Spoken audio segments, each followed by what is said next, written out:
there's Rosie and Vincent have been married for 7 year itch, and I think they've spoken about having children over the years, and finally Rosie has made the decision that they should go ahead. And I think, possibly like a lot of couples, they think it'll just happen, and it doesn't.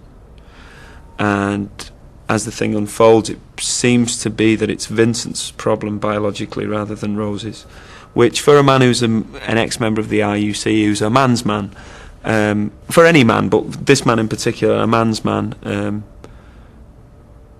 it's very painful. And just at the most sensitive time, up pops this handsome, charismatic French musician who used to be Rosie's pen pal, and moves in every sense of the you know, and starts to live in the house. Rosie welcomes him to the house, and there's an ensuing chaos. It's like a comedy of manners.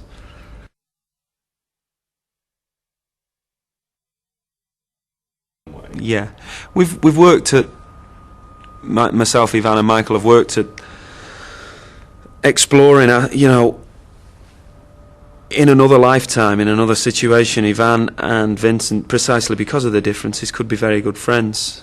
They have a shared sense of humour, and they're curious enough about each other to have some common ground, but ultimately they're on separate corners of the ring. Yeah.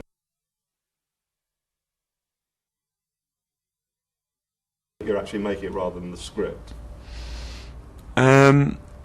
Yeah, I have a sense of us going for absolute reality, and I have a sense of that being shot in a style that complements that. You know, documentary style has been, I've heard him saying quite a lot, and so like it's a bit loachy, it's a bit kind of, you know.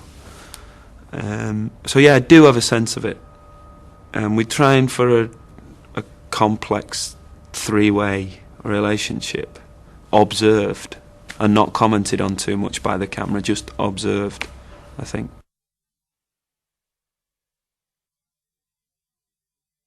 He's complicated, isn't he? Oh yes. You know what I mean? He's not just a lad. Yeah, well, we all are, in the way that every man's man is hiding something. Yeah, he's as complicated as the next fella, and no more so than anybody else. It's typical male stuff of not really talking about your feelings, or sublimating them, you know, working on your car when you're depressed, or, you know, he's that sort of fella, again, which I'm not like, so that's interesting to explore. Yeah, he you know, I spoke to Dervla and Michael, and he absolutely adores Rosie. You know, it's a marriage that should last. He absolutely adores her. She's his girl. So there's that. I think he's a very loyal fella, but he must be a sod to live with, you know, because he doesn't talk about his feelings, and he's brash. He's brash, you know, he's brash and he's loud. Yeah, lots of contradictions, which is